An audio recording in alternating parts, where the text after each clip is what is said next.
I want to cross now to Brisbane and catch up with One Nation Senator Malcolm Roberts, who joins us live. Thanks for joining us, Malcolm. A bit to catch up on, but first up, I want to get your thoughts on Andrew Hastie. I'm presuming that you would think that he's belled the cat here and told us about the real strategic and long-term threat of China, rather than pussyfooting around as most diplomats and national leaders tend to do. Well, it's quite a contradiction, isn't it? Because here we are with Andrew Hastie having the courage to bell the cat, as you say, about a totalitarian regime that is controlling its own people and threatening to try and control other countries through economic means. And yet what is our same Liberal Party government doing?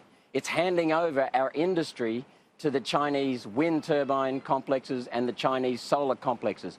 And we're paying them subsidies to destroy our industry. We're destroying our productive capacity, and yet the Liberal Party is actually fomenting this. How can that be, Chris? It's just insane that we are destroying our own country's productive capacity for the future to a totalitarian regime, and we're paying for the privilege of doing so. Well, I don't think Andrew Hastie is complaining about Chinese investment. I think most people would understand that Chinese investment can be good for our economy. But what Andrew Hastie is saying is that we need to be realistic about the strategic ambitions of China and its totalitarian regime and not be dewy-eyed about it, I suppose. I think he's absolutely right. We need to be clear and realistic about that. My understanding, and I'm not a historian, is that the Chinese have rarely gone on the prowl offensively around the world.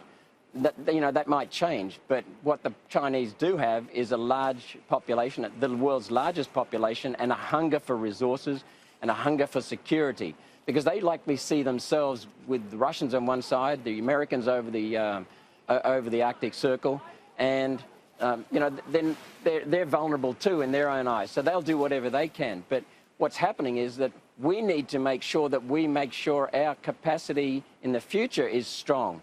Not just military security, but our economic security, because that builds all other security. But this is the point, Malcolm Roberts. The Liberal Party is destroying our economic security. Well, the point here is that our economic security in recent decades has been very much founded on our economic relationship with China. I mean, it's our coal and our iron ore in particular that's been able to fuel their economic rise. Obviously that economic relationship needs to continue, and it needs to be two-way.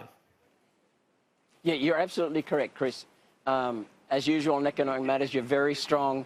But what I'm saying is that we are destroying our productive capacity, because the Chinese are using our coal to have cheap electricity, which drives their industry. And what they do with that is send us wind turbines and solar panels that we subsidise them for, and that increase the cost of our energy and our industry, and we're destroying our productive capacity. Yeah, I mean, I want to come to our renewable energy sector in just a moment, but in the end, surely you're not arguing against Chinese investment in Australia. Surely we need to continue to welcome Chinese investment in Australia, just as we welcome the massive amounts of dollars we get from exporting our materials to China.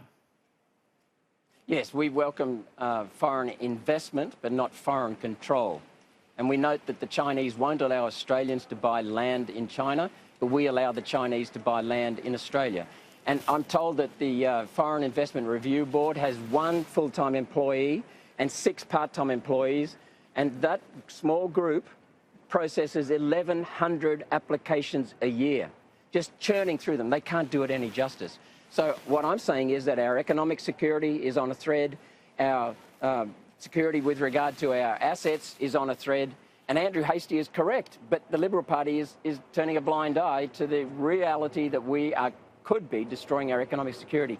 Continue to have investment, continue to have the exchange economically with China, wonderful. But let's make sure that we are looking after our country's productive capacity, not destroying it as the Liberals are. I don't understand your point here. It's not, the dots aren't really joining for me. I mean, Andrew Hastie's written a piece that is just a wake-up call, a clear-eyed view of Chinese ambitions and Chinese, the different approach, their commitment to communist ideology, and we need to be clear-eyed about that. But in terms of you saying we have to be worried about our economic security, well, that's exactly why we have a strong and open relationship with China, because our exports to China and a lot of their investment in our country have been enormously and continue to be enormously beneficial for our economy and our economic security. You've said it a couple of times now, and I agree with you again, Chris. What I'm talking about is our own What are you economic worried security. about?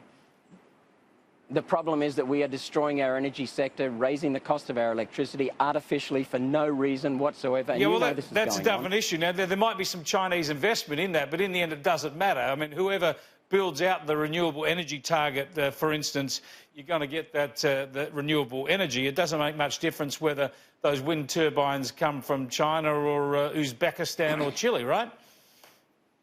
In some ways, that's correct. But what I'm saying is it does matter that we have an efficient electricity sector and energy sector in the future, and we're not going to have one. That's the point I'm making, because of the same Liberal policies. Yeah, well, I want to talk to you about that now, and as I say, I see it as very much a different issue. And you must be very concerned about energy security. But, I mean, whatever concerns you had 5 months ago must be substantially allayed now, because there obviously was a 50% renewable energy target on its way under a federal Labor government. That hasn't happened, so the renewable energy target will be built out at about 23% of the economy. We're not that far short of that already. Well, I think we're around about 14 or 15%, aren't we, Chris? I believe the rest of the rest, the investments are approved and projects underway. We'll hit that 23% within a couple of years. So another 50% more, another 8%, 50% more, and so that means that we'll expect much higher electricity costs in the future. Yet again, artificially done based on a lie. Look, what's happening with the renewable energy sector? There's one fundamental thing. Solar and wind is very low density energy. It takes about 543 tonnes of steel to make a wind turbine. It takes 35 megawatt of electricity from a wind turbine. It takes 35 tonnes per kilowatt hour, for megawatt rather, to come out of a coal-fired power station. That is all people need to know. Wind and solar are huge consumers of resources. That translates to higher cost. They're huge consumers of energy. That translates to higher cost. And what's more is the solar and the wind are low-density energy sources, which means they're not going to give us reliable energy. They're not going to give us they're not going to give us adequate energy in terms of quantity. So we're on a hiding to nothing here, because we're destroying a competitive sector. We had the world's cheapest electricity prices. Now we've got the world's highest electricity prices, and we're still burning the same coal, but at a ridiculously raised impost with regulations. But that's Malcolm the problem. Roberts, in many ways, you're just railing against the past. I mean, all this has happened. We've had both major parties go down the renewable energy target. We've got the coalition signed up to Paris. Those policies are in place. They're looking to buttress our energy sector with more dispatchable power. I would have thought you'd be in a position of great relief that, sure, there's difficulties in sorting out this electricity mess, but it's not going to get a hell of a lot worse, because we're not chasing these ridiculously ambitious targets that Labor were promising. What we need is, it'll be better than a nightmare, but it's still going to be a nightmare. What we need is synchronous power, which is coal, gas, hydro and nuclear. That is the easiest to manage. The cheapest power, in order of cheapest, hydro, coal, nuclear and gas.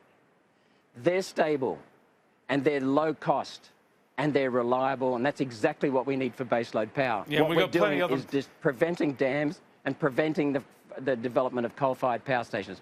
Regulations are causing that, Chris, as you know. And what happens with regulations is they put in place a monopoly, they put in place control systems, and what we've got to do is just unwind a lot of that, because we've got to get back to baseload power. Reliable, we certainly, cheap, I agree with you there. stable. We need reliable, dispatchable power. You mentioned earlier something about these policies being based on a lie. What do you mean there? Well, we're talking about the belief, and that's all it is, a belief that carbon dioxide from human activity affects the climate and needs to be cut drastically, quickly. Well, and there is no evidence for that anywhere in the world. That's not a belief. That's the consensus of scientific evidence, and there's certainly very clear scientific theory about the addition of carbon dioxide to our atmosphere and the amplification of the greenhouse effect. I mean, you can't just call that a belief and a lie. It is a belief and a lie, because what's happening is that if you look at 2009, we had the global economic recession after the global financial crisis. The production of carbon dioxide from human industry and travel was lower in 2009 than in 2008. Yet the level of carbon dioxide in the atmosphere continued increasing. The point is, Chris, the real-world data, the empirical evidence shows that our production of carbon dioxide does not affect and cannot affect the level of carbon dioxide in the atmosphere. That's the first thing. The second thing is that the level of carbon dioxide in the atmosphere does not drive the temperature. The temperature drives the level of carbon dioxide in the atmosphere. But that's I mean, fact. this is, they can't be avoided. This is like a world exclusive unfolding on my show. This is a politician from Queensland just debunking all the scientific evidence around the world, saying there's nothing to see here. I mean, it just can't be that simple, Malcolm Roberts. I'm the first to talk about the complexities of the science and the differing views on the science. I'm the first to condemn those who are simply alarmist and one-dimensional about how we discuss this issue and how we can resolve it. But you can't dismiss the science that says pumping all this extra carbon dioxide into the atmosphere can possibly have a long-term climatic effect, and that there is evidence, at least in part, of some additional warming over the past 30 or 40 years. Our temperature in Australia is cooler now than it was in the 1880s and 1890s. The temperature has not risen globally since 1995. We've been on a flat trend. We've had our usual ups and downs, El Niños, La Niñas, but we've had no net temperature increase since 1995. It's been flat. The world's longest continuous temperature trend was from 1930s to 1976, and that was a continual downward trend, and that was at a time when the Second World War and industrial activity during the post-war economic boom dramatically increased the level of carbon dioxide in the atmosphere. We've had China and the Europeans and the Americans and the Indians and the Russians pumping out carbon dioxide in the last 20 years, and yet the temperature has not gone up. These are the facts, Chris. So I don't discredit what a scientist is saying. I just say, here's the evidence, mate, and if you can counter it, good. Well, these are some of the facts, and as you know, I'm always interested in discussing some of these varying scientific perspectives and the way that the climate has not reacted to the degree that the modelling has suggested. But to dismiss all the scientific evidence and theories as a big lie or just beliefs is just to really denigrate the debate, let alone all the scientific expertise that's looking at this around the world. That's your opinion, Chris, and you're welcome to it, mate. But I go on hard data, physical data, observations. And there is nothing that says that our carbon dioxide from our industrial activity, from our transport activity, from our mining activity, from our agricultural activity is affecting the climate in any way at all. The temperature has not increased in the last 24 years. The temperature is now cooler in Australia than it was in the 1880s and 1890s. And they're facts. All I need is for you to give me a counter that shows those facts are wrong. I'm happy to look at it. Well, as you know, the IPCC and others will put out their global average temperatures and show that there has been an increase over the past few years, even though we had that plateau for 15 years that confounded them. But they'll show something of an increase now. Flat since 1995. All right, well, we'll have to leave it there. Thanks very much, Malcolm Roberts. Always good to talk to you. Same here, Chris. Thanks, mate.